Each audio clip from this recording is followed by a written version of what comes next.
When the lightning strikes, let's stand together. When the moment comes, let's stand as one. In electric light, the world is watching. E estamos de volta com o BBcast, seu podcast de automobilismo e outras nerds. No episódio de hoje vamos falar sobre o documentário da Fórmula E, And Will Go Green. Não sei se falei certo, eu temo bastante por isso. E para me corrigir, eu tô aqui com a Cíntia Venâncio. Bem-vinda, Cíntia. Oi, obrigada. Oi, todo mundo que tá ouvindo. Vamos falar hoje, né, sobre o documentário recém-lançado da Fórmula E. Já tem um tempinho que ele aconteceu, que ele foi lançado... Não, peraí, deixa eu falar de novo, ficou muito estranho. Pera, de novo. 1, 2, 3. Oi, Rubens, obrigada. Oi, todo mundo que tá ouvindo aqui. Hoje a gente falar de documentário da Fórmula E que tá irado. Se você ainda não viu, espero que você veja assim que esse programa acabar, porque tá realmente muito bom. E pra acompanhar a gente nessa jornada do documentário, também temos o Sérgio Milani. Sérgio Milani, seja bem-vindo. Salve, Rubens! Salve, Cíntia, e sabe você, ouvinte aqui do Boletim Paddock, agora para dar essa leve pincelada sobre esse documentário, né, do Eagle Green, que é bem bacana para quem acha um ótimo portal de entrada para quem quer se dessa categoria, a Fórmula E, e também precisa conhecer um pouco mais, bem bacana. Exatamente, se você está chegando agora na Fórmula E, está querendo conhecer bem a categoria, é legal que esse documentário apresenta, né, as argumentações para o início dele, entre outras coisas que nós vamos tratar aqui hoje, mas antes vamos agradecer a nossos apoiadores, aqueles que auxiliam o Boletim Paddock através do financiamento coletivo e contínuo do Apoies, que são eles: Ricardo Bannerman, Maia Barbosa, Eliezer Teixeira, Luiz Félix, Arthur Felipe, Rafael Celone, Will Mesquita, Antônio Santos, Rogério Froner, Helena Lisboa, Cássio Machado, Carlos Del Valle, Bruno Vale, Eric Nemes, Bruno Shinozaki, Alberto Xavier, Will Coeno, Ricardo Silva, Beto Corrêa, Fabrício Cavalcante, Arthur Apóstolo, Sérgio Milani, Melquiades Veloso, Micael Souza, Ezequiel Bale, Cineu Messi, Rafael Arilho, Rafael Carvalho, Fábio Ramiro, Lauro Vizentim, Maria Ângela, Thaís Costa, Rafa Catelan, Jane Kazelec, Carlos Eduardo Valese. Muito obrigado a todos. O apoio-se sempre importante para a manutenção do boletim. Agradeço a todos os ouvintes que forem lá conhecer a nossa campanha. E bom, agora vamos, né, em definitivo, a conversar sobre o documentário.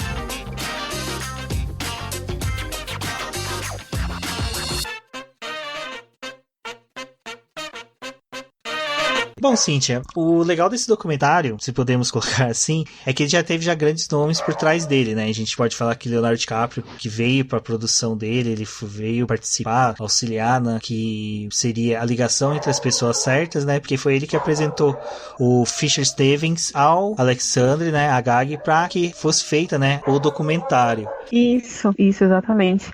E isso surgiu de um jantar que eles tiveram. O Leonardo DiCaprio, ele é uma pessoa que ele é muito envolvida nessa questão ambiental, né? E durante um tempo ele foi investidor da Venturi. Eu confesso que eu não sei se ele ainda é, mas ele foi investidor da Venturi.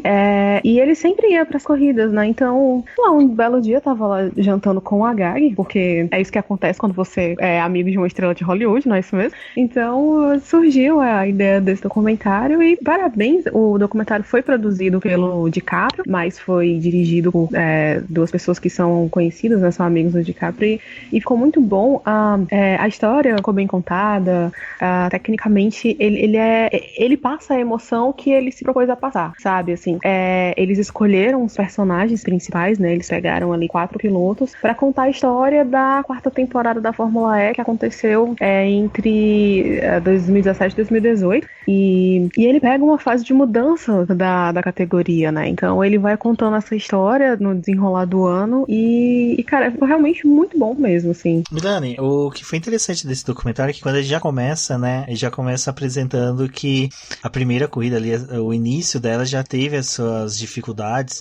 O Agag já é apresentado bastante assim como um cara despojado, um cara que gosta de corridas, mas a ideia dele, a presença dele é justamente essa, de fazer o negócio acontecer. Sim, o Agag, né, pra quem não conhece, assim, o espanhol, ele já não é, já há bastante tempo envolvido com automobilismo. Ele foi de e que, por exemplo, na GP2 ele era sócio do Adrian Campos, até e por muito tempo foi cogitado para ir para ter uma equipe na Fórmula 1. Se for pegar matéria de arquivo lá para coisa de 2009, 2008, 2009, ele era muito cogitado para ser uma equipe. Tanto até quando teve o lançamento da Espanha, ele foi um dos caras que disse, ele vai ser um investidor. Mas justamente aí começa o filme falando dele, coisa lá, ele, falando justamente até dessa dificuldade. Ele começa a falar justamente de uma questão de um patrocinador que ele foi tentar convencer, né, para ir para Fórmula 1. O cara falou, olha, eu não vou para Fórmula 1, que ela não é muita política, tem muita política, não é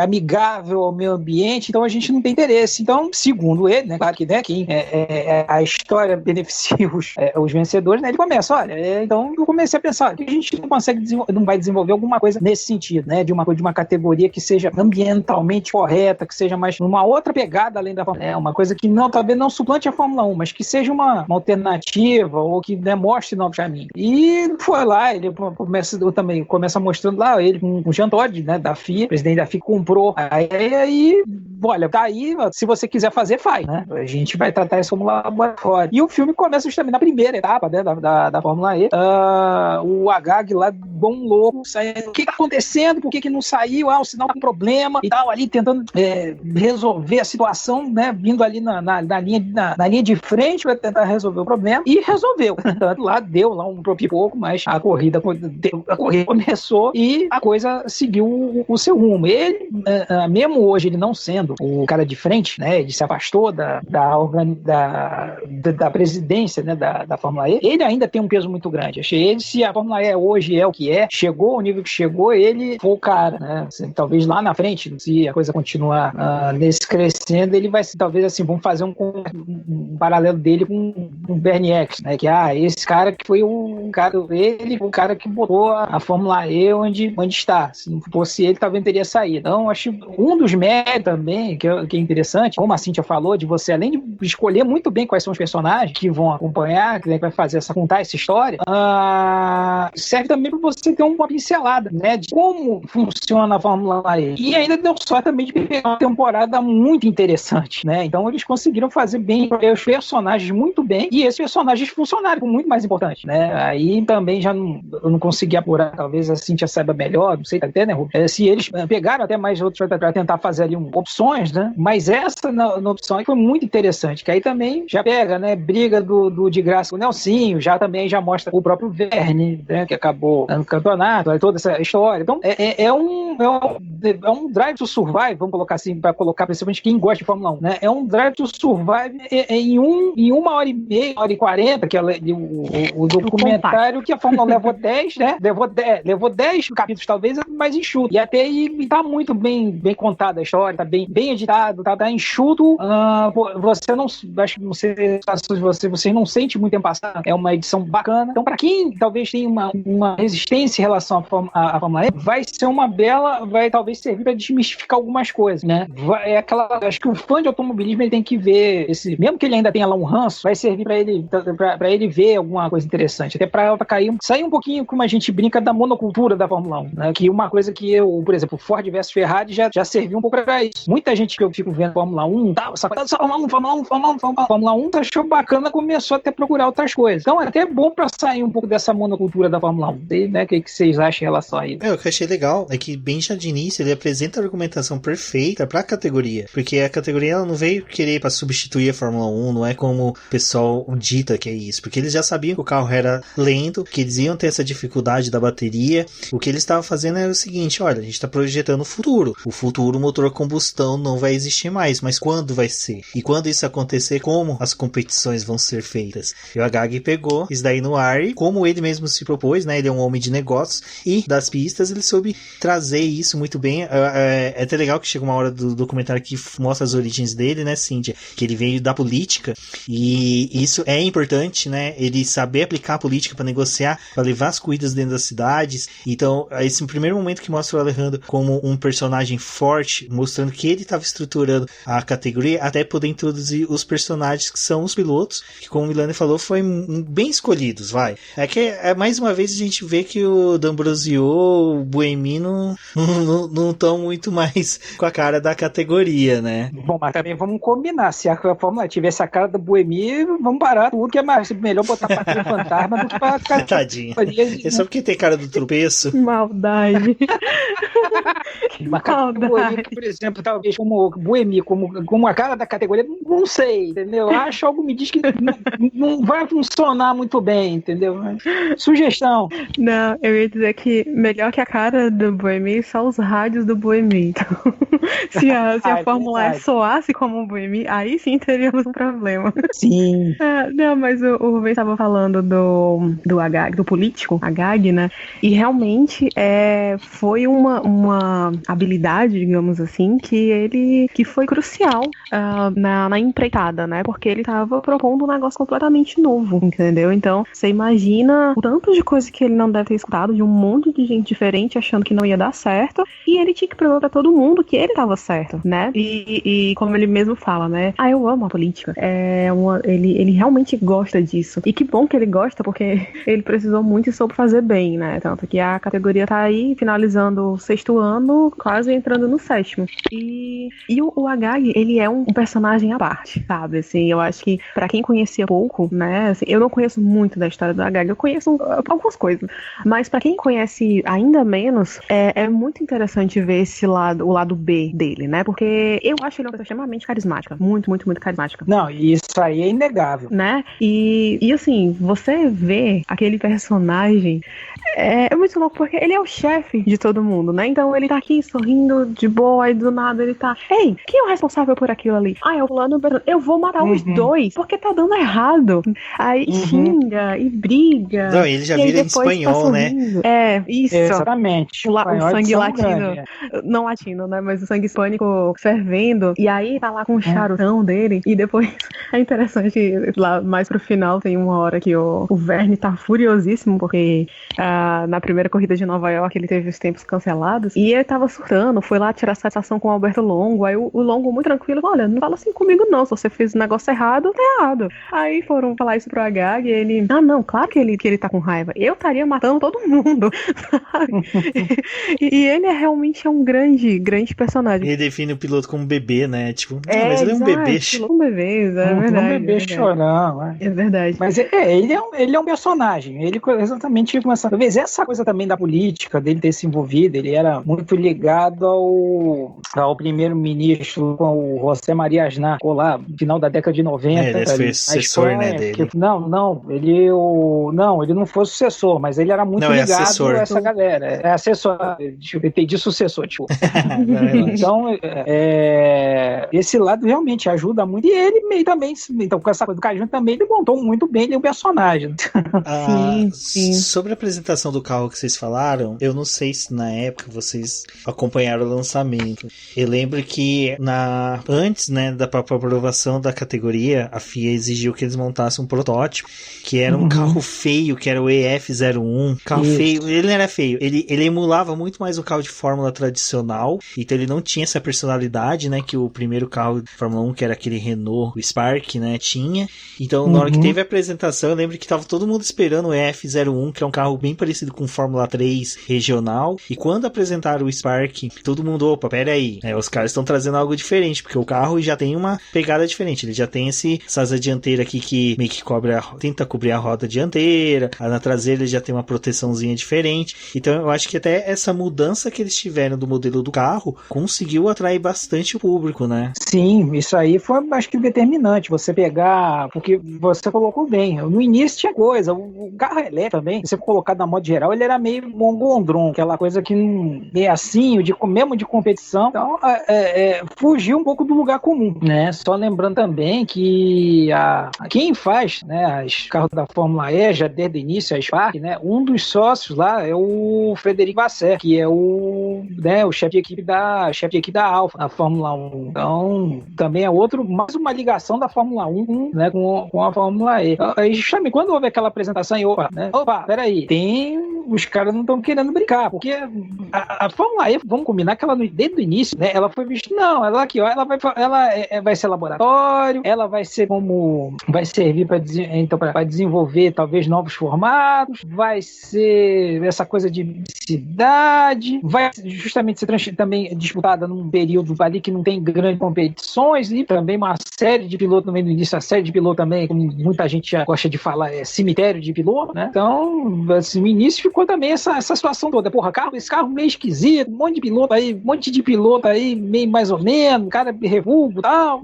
Por isso acho que também ainda tem muito esse ranço com a Fórmula E. No início realmente era meio um negócio assim, meio... Eu acho que até mesmo o bom foi que eles pegaram e fizeram na quarta temporada, que a quarta temporada a gente pode falar que foi o divisor desses dois pensamentos, né, Cíntia? Das primeiras temporadas o pessoal tem essa visão de que era uma categoria que tinha alguns pilotos que a Fórmula 1 não queria mais, outras categorias não queria mais, mas de repente na quarta temporada você tem o Lotterer, que era um puta piloto de WEC, o cara tinha 3 Le Mans, então era considerado até no próprio documentário eles falam o melhor piloto de resistência que existia. Você tem a chegada dele, você tem outras questões que vão mostrando que, olha, aqui não é refúgio, aqui é a galera que simplesmente, como até é legal, desculpa me prolongar um pouquinho mais para poder sustentar o que eu tô explicando, é a apresentação do pai do Verne, que ele fala, olha, você tem 7 bilhões de pessoas 7 e você, bilhões, e você só tem 40 vagas, 20 na Fórmula 1 e 20 na Fórmula E. Então, você chegar a ser um desses é muito mais disputado que o futebol. Nesse caso é o Verne que coloca, né? Olha, é muito mais disputado que o futebol. Então, isso é legal, né? Que eles já começam a mostrar, olha, não é qualquer um que tá aqui. O cara pra tá aqui também, ele tem que merecer, ele tem que ser bom. E aí, até mesmo durante a temporada, eles vão mostrando as dificuldades que o Nelson Piquet, que é o cara que ganhou o primeiro título, tá tendo. Você falou do pai do Verne, pra mim ele foi o melhor coadjuvante do documentário. Aqueles personagens secundários legal. que a Pixar tem, né? Parece aquele velhinho que restaura carro, bonequinhos do Toy Story, né? Aquele velhinho simpático que você quer ser amigo. Mano, eu fiquei com vontade de correr na pista de kart dele. Exato. Eu quero conhecer, eu quero sentar com esse cara, eu quero conversar com ele. Tipo, Verne, sai, não quero mais falar com você, só quero conversar com seu pai agora. Sabe quando aquele caso que o pai é mais legal que o filho? Gente, o pai do Verne é muito legal. E ele fala de uma maneira muito doce, muito suave, muito humilde. E que história de vida deles, né? Sim, sim. E, nossa, eu fiquei realmente encantada com o pai do Verne.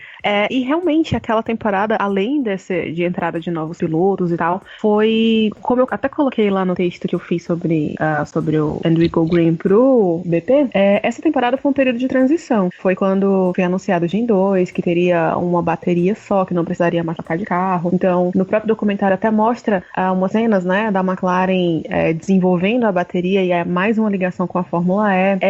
Então, assim, a entrada de novas equipes dependia desse projeto também, né? Então, todo o ambiente da quarta temporada, ele tava nessa coisa de mudança, né? Então, seria o último vencedor com o Gen 1, né? Antes da entrada do Gen 2, que tava realmente todo mundo esperando. E falando já, entrando um pouquinho mais no assunto do vencedor, né?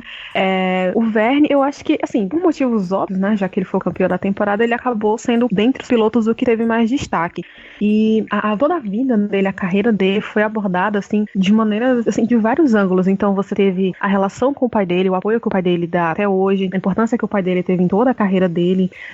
Pra mim, o momento mais emocionante do filme inteiro foi quando ele começou a falar do Jules Bianchi. Não, ali foi um negócio, assim, que tipo... Aí, realmente, é pra desmontar. Não, e assim, quem vai ver agora no YouTube, lá eles dão uma opçãozinha que você pode pular essa parte. Então, assim, se você... Eles deram essa opção? Deram. E eu não vi. Aparece um cardzinho. Então, sabe aquele cardzinho? Não, Mano, aparece um card. Sério. Eu Tipo não aquele... vi. Eu tinha que ter pulado. Sabe aquele que quando tem enquete no canal, no vídeo? Pronto, é tipo um cardzinho daquele e eles dão a opção, olha, se você não quiser ver sobre essa parte, pule para tal tempo, que é tantos minutos lá. Eu vou pedir pra cada um só cortar a Cíntia, contar a experiência desse momento, porque a minha eu não sei se foi a mesma de vocês. Eu tava assistindo e na hora que o Verne começou a ficar emotivo, ele falou, eu perdi um amigo e tal, e não falou do Bianchi, eu falei, caralho. Aí na hora que ele falou 2014, eu falei, do Bianchi, velho. Aí já comecei a ficar com o nó na garganta. Aí na hora que mostra a cena, eu tava tava com fone de ouvido, eu arranquei o fone, joguei longe, falei, puta que pariu. A Débora tá trabalhando do meu lado, ela falou, o que foi? Eu falei, mano, eles mostram o acidente do Bianchi. E tipo, é um tapa na cara, você tá assistindo e de repente vem, pá. Não, eu desci, fui fazer um chá chorando, porque assim, eu lembro que do Senna eu não chorei, eu nunca chorei com a da morte do Senna, porque quando ele morreu eu era criança, depois aquela coisa de, tipo, não tenho ligação, mas do Bianchi é muito forte, sabe, ainda é muito, muito presente. Então, na hora que eu vi, cara, eu senti aquele negócio que o Verne fez, de levantar pra sair, eu fiz o mesmo, porque, cara, é muito forte. E, tipo, colocando as cenas do Bianchi, cara, sem zoeira, assim, eu fiquei mausaço com isso. Tipo, eu falei, mano, ali, que nessa hora o documentário me pegou, ele falou assim, mano, os caras estão sabendo fazer o trabalho deles. Sim, e eles mostram o acidente, não há nem a imagem oficial, foi a imagem que a galera fez da arquibancada, que mostra o acidente mesmo, assim. É realmente pesado pra quem nunca viu, né, e principalmente pra quem tá revivendo.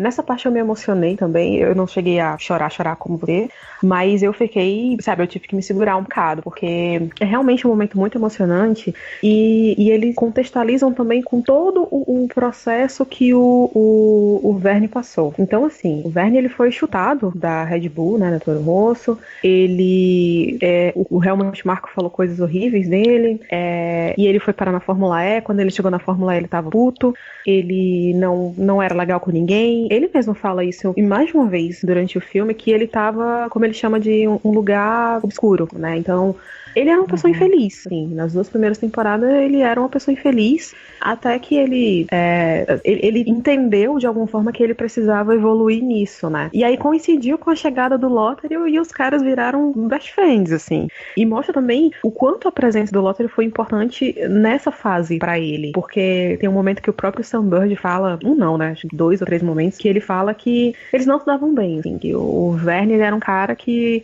ele não tava afim de ser amigo de ninguém naquele momento. Ele fala de quando eles brigaram e pararam de se falar. Assim, talvez hoje eles tenham amadurecido isso e eles se falem, né? Não são amigos, mas se falem. Mas a chegada do André Lothario naquele momento foi muito importante até pro emocional, pro psicológico do Verne, né? Porque no filme mostram os detalhes, tipo, de quando ele ainda fica muito nervoso e muito puto quando alguma coisa dá errado.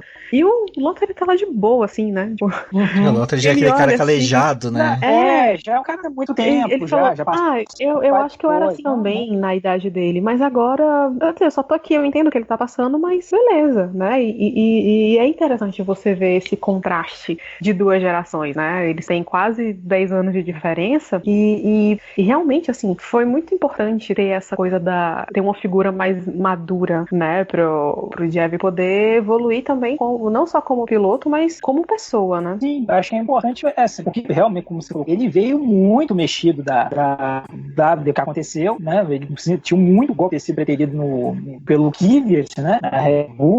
Eu acho, pessoalmente, aquela coisa já mesmo lá atrás, eu já achava assim, um grande erro estratégico, porque eu sempre gostei do Verne, o Verne também é um caso bacana, agora já aproveitando assim, que ele veio também bancado por um programa de direção francesa, que é de formação tanto de piloto quanto de técnico, né? Mecânico, assim, uma coisa geral. Então ele foi o primeiro cara desse programa que chegou no alto. Então também vieram outros franceses aí, mas ele foi o primeiro cara que veio também dessa escadinha. É muito bacana. E já estava ali tentando se recuperar, então acho que a Fórmula E teve esse efeito terapêutico aí. Tá? Acho que ele também ajudou, apesar de ele também ter ido também tá fazendo coisas no WEC, no protótipo, ajudou meio que a recuperar a crença nele mesmo. E agora a gente, justamente, essa temporada aí, essa grande virada, e mostra também essa coisa que é o seguinte, olha, a Fórmula E é um negócio bacana, a Fórmula E não é um cemitério de piloto e, mostrou o seguinte, olha, eu consigo vencer, eu sou um cara bom. Isso também aí, quando você, aquela coisa psicológica, se você começa a puxar uma coisa, vem outra, e vem outra, e vem outra, né? O legal do Milani ter colocado a questão da participação dele na WEC, que é interessante que na próprio documentário eles colocam com uma mudança dele na temporada, que ele havia se dado mal em Berlim, e dali ele e o Lothario iriam pra Le Mans pra poder competir, e aí até entra uma coisa que é interessante, que na hora que o Lothario é apresentado no documentário, colocam que ele teve muita fama do Japão. Aí mostram que uma fã dele, japonesa, veio do Japão pra acompanhar ele. Isso é muito fofo. Nossa, é muito fofo esse momento. É muito legal que, pra quem ouve o BBcast, lembra que um BBcast antigo antigo não, acho que uns 2 ou 3 atrás da Fórmula E, eu comentei que tinham isso dos fãs japoneses, que o João Paulo de Oliveira havia comentado, que ele tinha uma Eu lembrei fã de você nesse momento mesmo. Eu lembrei dela também. Na hora que ele falou, eu falei, mano, é muito surreal. Tipo, uma fã de se deslocar, cara. Tudo isso pra acompanhar um piloto que já saiu de lá. Ele tá, sabe, competindo numa outra categoria, tá indo pra Le Mans. E ela vai. E o cara tem confiança de chamar ela pra dividir o jato. Isso. E Olha é uma coisa que eu acho. Que ela ganhou, né? Então, e aí nessa hora tem essa conversa do Lotter falando, a gente tem uma diferença de 10 anos, eu sou mais maduro. Você pode ver ele e falar assim, pô, que cara babaca, mas eu sei que ele tá tendo o momento dele. Mas é legal que nesse momento que tem a mudança, né? Porque daí ele vai pra Nova York, né? O Verne, e ele tem que só fazer um 8º lugar ali pra poder ser campeão. E daí ele tem toda. Eu vou um pouco, o Verne, nesse documentário. A construção do documentário não quis propor isso, mas só que você vê toda uma questão de uma jornada do herói, que é o cara ter se fudido na Fórmula 1, o cara ter nascido não milionário, mas tenha passado dificuldades, apesar do pai dele ter uma pista de kart, tudo, ele ter sido chutado da categoria principal, ter que voltar pra carreira, refazer a carreira dele. É bem legal que tem toda essa construção e ele tem as quedas que o herói tem na jornada dele até chegar na consagração que foi naquela corrida de Nova York. Então foi muito bacana essa construção que colocaram do Verne, mas só que daí a gente também tem outros personagens que vão orbitando, que vai desde o Sam Bird contando, né, que os pais tiveram que hipotecar a casa, o Nelson Piquet e o Lucas de Graça com as tretas deles, né? Eu acho que a escolha dos personagens nesse ponto foi bem bacana. Sim, bacana também, né? Ver Nelson comendo salame no boteco, uma coisa assim bem... Não, ele come ele come salame e ainda fala, até dá uma alfinetada. Eu adoro essa coisa de vegano. Porra, Nelsinho, você quer uma treta com todo mundo, cara, deixa de ser chato, come o negócio aí e fecha a boca, né? Tipo, parece que o cara gosta, né, de cutucar os outros. Tá, eu não queria puxar o assunto Nelsinho agora não, porque você tinha falado do Bird e eu acho que ele tá mais ligado ao Verne do que o Nelsinho.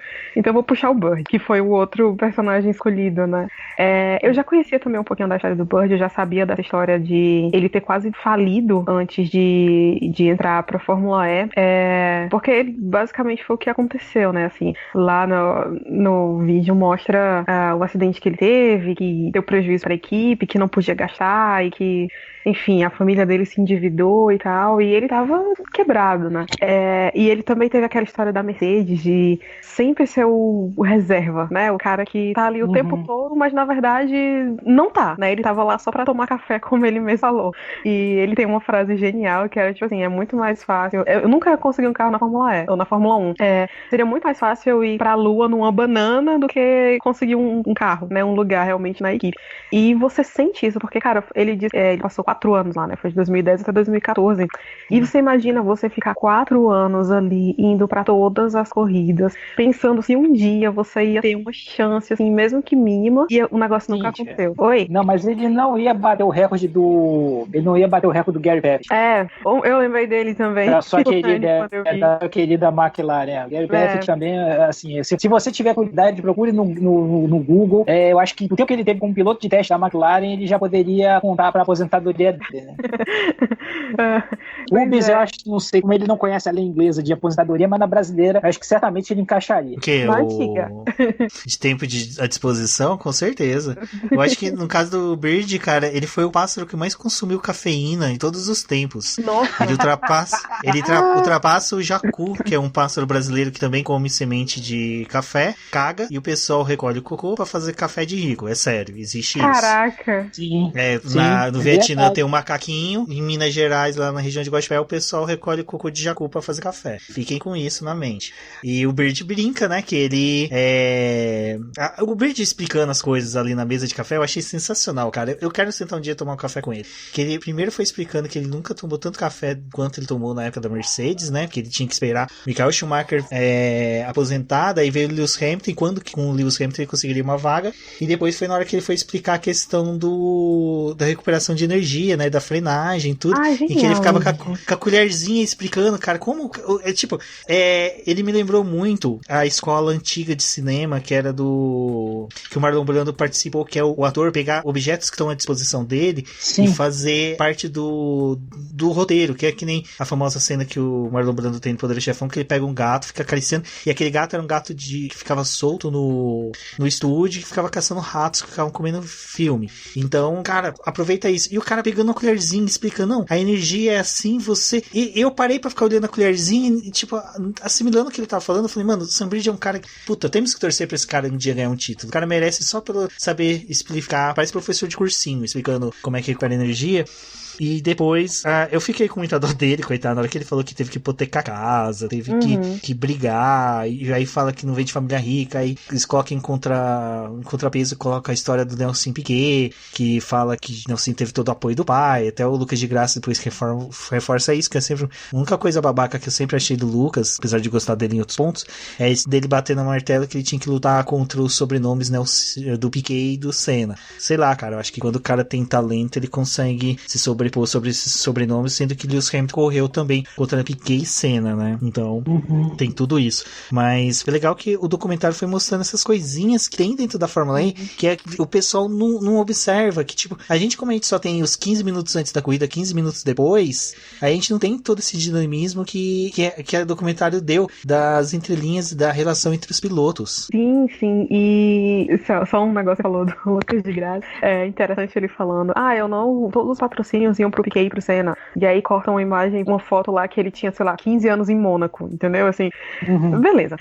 Mas voltando pro Sam Bird, eu com 15 anos só ia de Guaxupé São Paulo, São Paulo. Né? Eu ia pra Praia de Iracema aqui em Fortaleza já, quando comecei a andar só. Então, sim, o Sam Bird. E tem uma outra parte interessante quando ele fala que, tipo, eu sempre fui o cara que eu bati na porta, né? Ele tem umas associações muito legais. Ele fala, é como se eu sempre fosse a dama de honra, né? Ele nunca é a noiva que casou, né? Ele só era a dama de honra. E naquele ano, eu torci muito pro Sam Bird. E eu tô começando a achar que eu realmente tô jogando praga nele, porque desde que eu comecei a acompanhar mais a Fórmula E, eu torci muito pro Sam Bird. E o coitado. O pior que eu também, cara. Desculpa. Não, ele é um cara simpático, é aquele cara que você olha pra ele e você simpatiza com ele. Eu sempre me simpatizei com caras de barba, velho. Era o Heidfeld na Fórmula 1, depois foi o Sam Bird na Fórmula E, na época que o Heidfeld também tava. E, cara, eu tô vendo que eu não posso. O Lottery agora também na Porsche, eu tava simpatizando com ele, porque ele tava meio barbudinho. Eu tenho que ir pros caras que não tem barba, cara. Porque, tipo, não dá. E assim, eu acho que o Sam Bird ele é um inglês que ele não é o chatão, sabe? Aquele todo polidão e tal, porque ele é uma pessoa descontraída. E outra coisa, outro lado dele que mostra, que é muito ele, que mostra no documentário, é essa parte do exercício físico, né? Então ele tá o tempo todo, ou ele tá indo correr, ou ele tá fazendo exercício na academia, ou ele, sabe, assim, ele tem essa coisa muito forte do treinamento físico mesmo, né? Então, se bobear, ele deve ser o que mais treina na categoria toda, assim. Fica ele e o Felipe Massa ali, acho que ele com alguma vantagem. Mas ele fala, é muito interessante você ver essa parte da história, né, dos pilotos, e ele fala também, eu nunca, que o entrevistador pergunta, mas e se o Jeff ganhar de você? Ele falou, eu nunca não ganhei do Jeff. Se ele ganhar de mim, vai ser a primeira vez, que é o que acontece, né? E eu lembro que eu tava assistindo a final lá de Nova York, e eu fiquei arrasada, porque o carro dele tava uma droga naquele dia, gente. Que, tipo, quando saiu a notícia que o Jeff teve todos os tempos dele cancelados, que ele ia largar da última posição, eu falei, cara, Sam, vai que é tu agora. Aí o Sam Bird simplesmente existe na pista. Gente, foi um negócio assim, desesperador. E aí quando o Lottery passou ele, eu falei, não, já era. Aí veio o Verne e passou os dois, né? Porque, obviamente, o Lottery ia ceder a posição. E eu fiquei arrasada. E aí, quando mostra que a corrida acabou, que ele vai pra garagem, aí fica todo aquele, né? Tipo, ele perdeu, né? Então ele tava triste. E aí, depois o Verne vai lá cumprimentar ele. Aí vão entrevistar o Sam Bird em frente à garagem da Tecta, gente. Assim, pelo amor de Deus, que maldade. Que timing é esse, né? Com ele. Muita maldade. Que timing é esse, né? Enfim, mas é o famoso construção do cenário, né? Agora a gente, né, tocou no questão Lucas de Graça e Nelson Piquet.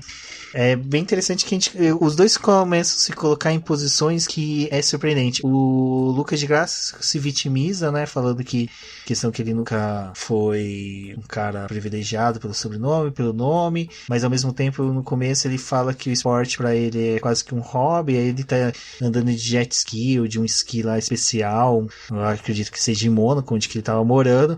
Depois o Nelson começa a falar, não, mas meu pai nunca me apoiou. E aí teve um momento que eu achei um momento babaca do Nelson, que foi quando o Nelson pediu pra ele assistir uma corrida, e foi a corrida até que ele ganhou o título, que o pai dele tava na Europa, o pai dele virou pra ele e falou assim, não, eu vou pro Brasil. E ele falou que ficou magoado, tipo, porra, então você começa a ver que o Nelson teve aporte do pai dele? Teve, mas não foi aquele aporte do pai estar ali do lado a todo momento, que eu acho que muitas vezes eu acho que o Nelson deve ter preferido que o pai dele estivesse do lado dele do que simplesmente como ele expôs que os mecânicos estavam atrás dele. E é legal que a gente tem essa dualidade entre os dois pilotos, né, que um fica se vitimizando que não tem sobrenome forte, o outro fala, não, eu tenho sobrenome, mas meu pai nunca esteve tão presente, até quando o pessoal ali da produção toca na ferida, a questão do acidente lá do Singapura Gate, que pergunta pra ele, o que você achou, como é que foi a situação e tal, ele falou, cara, eu tinha 21 anos, eu tava sozinho, tipo, eu não tinha, você percebe, eu não tava com meu pai, eu não tava com ninguém, eu tava só seguindo a onda, pra mim aquilo era natural. Então você percebe que a presença, o fato dele ser filho do Nelson Piquet não foi tão, assim, fundamental na formação dele, ele só simplesmente seguiu a maré. Percebe que o Nelson Piquet sempre foi o cara que seguiu a maré porque ele simplesmente gosta de correr, e ele expõe isso, ele falou, não, eu quero correr, eu não quero, tipo, Fórmula E, Fórmula 1, Stock Car, não importa onde que eu esteja, eu só quero correr. E eu achei bem legal essa posição dos dois pilotos brasileiros dentro do documentário. O que vocês acharam? O que vocês viram disso de bacana, de